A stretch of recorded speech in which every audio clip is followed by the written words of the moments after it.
Hello everyone. Back again with film recaps. In this video, I'm going to recap one of the horror mystery films from 2025, titled 825 Forest Road. Before we get to the storyline, I'd like to wish everyone a happy and great day. The movie opens with a girl named Ashley chatting on a video call with her best friend about a specific house. However, they're interrupted when Ashley hears a knock on the door, so she quickly hides her books and a map beneath the bed and invites the person to enter, but there's just silence on the other end. She freezes in fear when her friend reminds her that her family is not home. Seconds later, there's another knock on the door, so a nervous Ashley opens it yet finds no one on the other side. The friend grows worried, but Ashley states it's probably her sibling messing with her. She then heads to the living room, but doesn't see anyone, unaware that a mysterious figure is lurking nearby. Ashley returns to her room and tells her friend that there was no one. But then, when she shuts the door,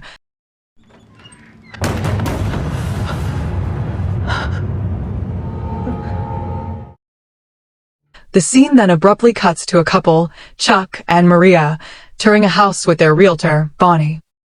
Bonnie mentions that this place costs the same price as the previous house, but is twice the size, which immediately raises a red flag in Chuck's mind. But Bonnie assures him it has been on the market for 3 years, so the seller is highly motivated. The couple appears impressed, right when Chuck's younger sister, Isabel, arrives. Chuck excitedly tells her that the house will have plenty of space for her art, but Isabel appears unimpressed. The movie then takes us to the first chapter from Chuck's point of view, days after they buy the house. When he notices the house is leaking, he immediately calls Bonnie to complain, and even takes a photo to send her. Chuck then heads to Maria's studio, where she makes dresses and does live streams. His gaze is drawn to an eerie mannequin, Martha, which he dislikes, but Maria insists that it's all she has left from her first studio. Here we catch a glimpse of Martha, who has turned her head. Next, Chuck steps outside to check the roof when he's approached by a neighbor named Larry. The two begin chatting, during which Larry reveals that the previous owner of the house took his own life, which shocks Chuck. Later at home, he reviews the pictures he had taken to send to Bonnie, but a cold wave of fear sweeps over him as he notices a gun in one of the photos that was clearly not there before. The next morning, Chuck wakes up and sees something shocking outside the house and immediately informs Maria. He then heads downstairs, where we notice Martha standing eerily under a tree. Larry approaches to see what happened, but Chuck brushes it off, saying his sister probably put the mannequin outside as a prank. Larry then reveals that Maria had told him about Isabel struggling to cope after her mother's car accident. To add, this town has a history of people taking their own lives, and those struggling with depression are especially vulnerable to someone called her. Chuck wonders what her means, but Larry suggests he read the town's history at the local library and leaves. In the afternoon, a curious Chuck heads to the library to look for information on the town. But there, he's bewildered to see a stack of books suddenly topple onto the floor, since they weren't there moments before. He then comes across a distressed Ashley, who is crying alone. She pleads with him to put the book down and leave the town, but Chuck doesn't understand what she's trying to say. He asks if she needs any help, but she denies it. As Chuck leaves the library, he notices a poster for a community called Friends of Gardening, which piques his interest. The next evening, Chuck arrives at the Friends of Gardening meeting, where he meets Larry and a few other townspeople. However, it quickly becomes apparent that the meeting is not about gardening, but something else. We then learn that Ashley took her own life last night, and the group fears that more disasters are about to come.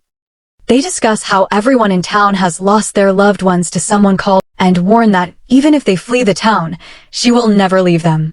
Upon hearing all this, a confused Chuck asks who they are talking about, and why they keep saying her. A man reveals that they are speaking of Helen Foster, a woman who has been inflicting terror in the town for decades. That is why this meeting is held in secret, and people avoid saying her name for fear of being hurt.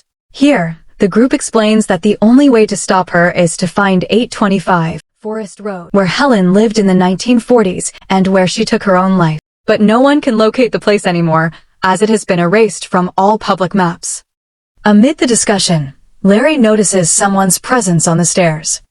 When he approaches, he glimpses Helen's ghost drifting eerily across the hallway. Panic grips him, so he signals the others, at which point the group abruptly ends the meeting and rushes out. As they leave, Chuck notices a chilling figure sitting alone in the church.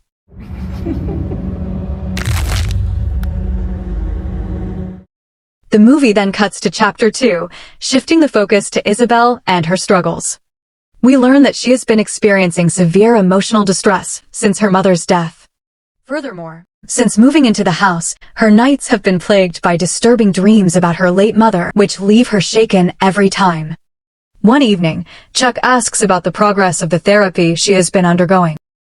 His attention is then drawn to a sketch she created that looks almost identical to their new home, but the strange part comes when Isabel reveals that she drew it 2 or 3 years ago.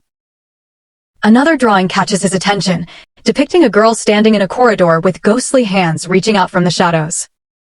The siblings then begin discussing their late mother, recalling how she used to stack dishes into a pyramid and leave a note that said, "They won't put themselves away." Days later, Isabel is visited by her new school friend, Luke, whom she takes to her room. The curious girl begins asking him about the town, and he reveals that the place has long been rumored to be haunted. He tells her that years ago, a man hanged himself in the library with a stack of books, and that the same damn stack still appears on its own, as witnessed by countless people. Luke further reveals that it all traces back to Helen Foster, a woman who lived here half a century ago. Her daughter was relentlessly bullied at school, so Helen flooded the school, the bully's family, even the town council with desperate letters, but no one listened. One day, her daughter took her own life, after which Helen spiraled out of control. Consumed by grief and fury, she murdered the bully and their parents, before shooting herself with a shotgun. Rumor has it that she used to live at 825 Forest Road, but that address no longer appears on any current map, and the town's old maps have been sealed under court order since the 1950s. Here, stunned Isabel realizes that the town is far more dangerous than it seems. In the next scene, Isabel and Maria go to an art gallery, where the two women begin to bond. Maria reveals that she has bipolar disorder and takes medication, which mostly keeps her stable. She explains that, even though Chuck doesn't understand these kinds of things, she understands what Isabel is going through. This touches Isabel, but moments later, they hear a girl screaming in the distance. An urgent announcement is then made that the gallery is to be immediately closed. Isabel glances at a drawing and is shocked to see a figure of a woman appearing in it, which wasn't there before. That night, Isabel is sleeping peacefully when her closet light suddenly turns on by itself, jolting her awake. And so, she turns off the light. But then,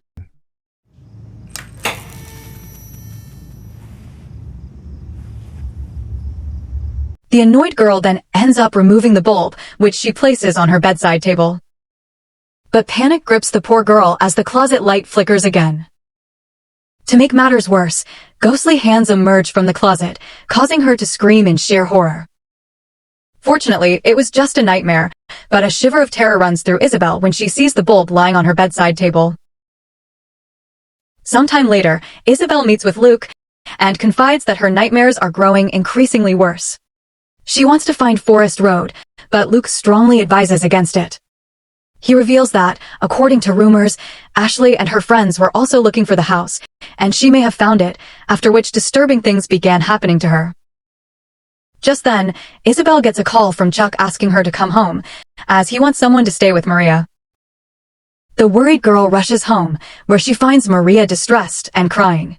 She asks what happened, but Chuck just urges her to pack, and says he will be back soon. Later, while Isabel is packing her stuff, Luke arrives to check if everything's okay. He notices her picture with her mother, and states that he just met her mother, who appears to be very nice. This horrifies Isabel, and when she asks what he means, Luke reveals that her mother let him inside the house. The shocked girl reveals that her mother is dead, but he claims it's the same woman in the photo, and she even introduced herself as Isabel's mother. The two begin to worry, and they soon hear a shattering sound from downstairs. The duo carefully walks down the hall, but there's no one there. The terrified Luke then states that he must have been mistaken and rushes home. Suddenly, Isabel hears a woman's voice calling her name from the kitchen, insisting it's her mommy. This fills the poor girl with emotion, and she follows the sound, even though Maria appears and pleads with her not to go there. The voice says, "These dishes won't put themselves away," and Isabel notices broken dishes scattered across the kitchen floor. Soon, she comes face to face with a ghostly figure, sending both her and Maria fleeing in horror, but they find the front door locked. Isabel rushes to her room and locks herself inside, only to hear Maria's screaming voice echoing through the house. The scene then shifts to Chapter 3, which focuses on Maria and begins when the family first arrives to tour the home. Days later, she and Chuck are seen in the car, talking about Isabel, who is clearly not doing well. Chuck dismisses therapy as a scam, but Maria points out that Isabel was driving the car when her mother died, which must have had a big impact on her. She therefore insists that they should give the girl some time to cope.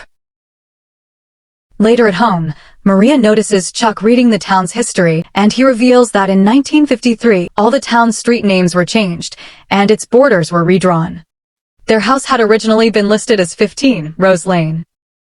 And then, when Maria heads to the kitchen, she finds dishes oddly stacked with a note on top reading, "They won't put themselves away." She assumes Isabel did it, and asks Chuck to tell Isabel to put the dishes away. Days later, Maria is doing a live stream in her studio, right when we notice the mannequin, Martha's, hands moving behind her. She soon receives a call from her sister, who likely wants to warn her about the strange situation, but Maria ignores it. When her sister calls again, Maria assumes it's about the bridesmaid dresses and proceeds to show them on camera, just as we see Martha's head turn. Moments later, she receives a text from a friend, warning her to get out of the house immediately. Maria doesn't think much of it, but this is when she realizes that the mannequin is gone, right before a loud crash is heard in the distance, so Maria carefully steps outside. To her horror, she notices Martha standing inside another room. And then all of a sudden,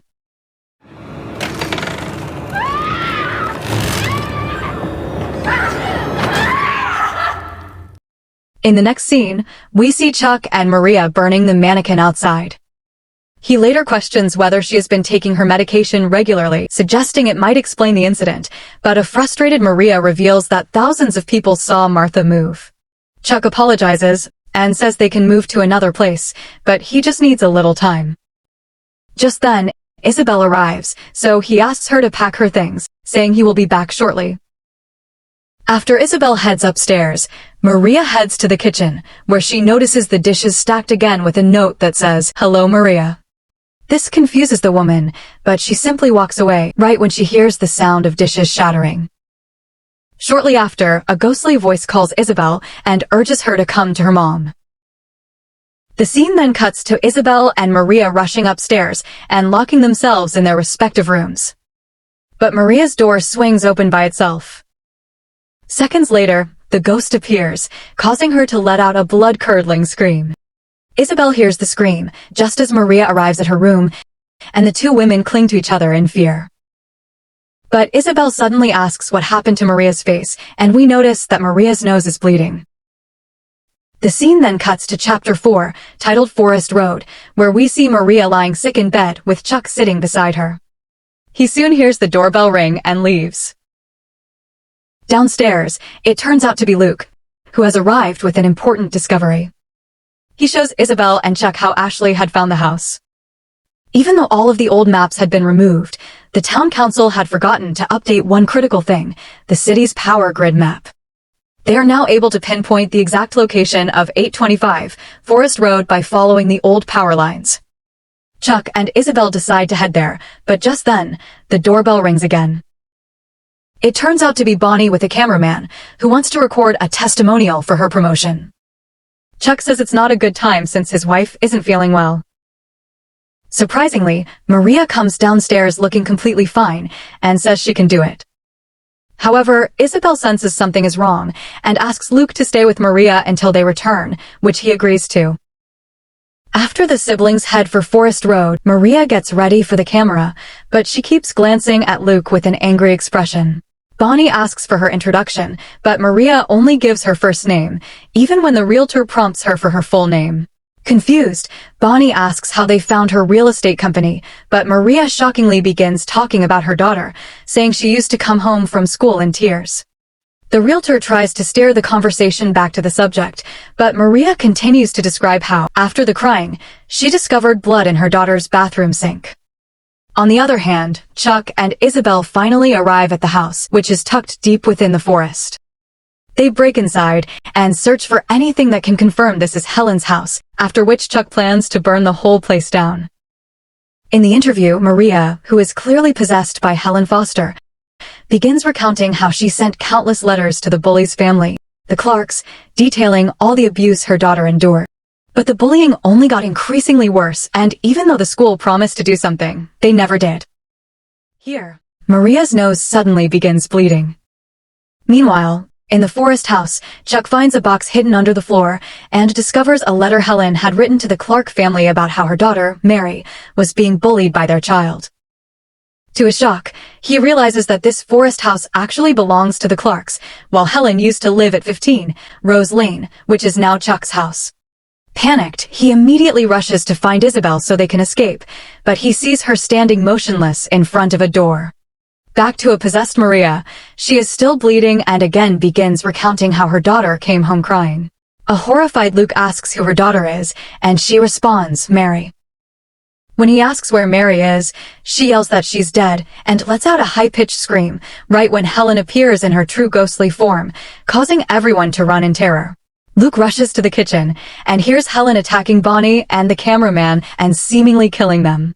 The terrified boy hides behind the dining table. And then all of a sudden,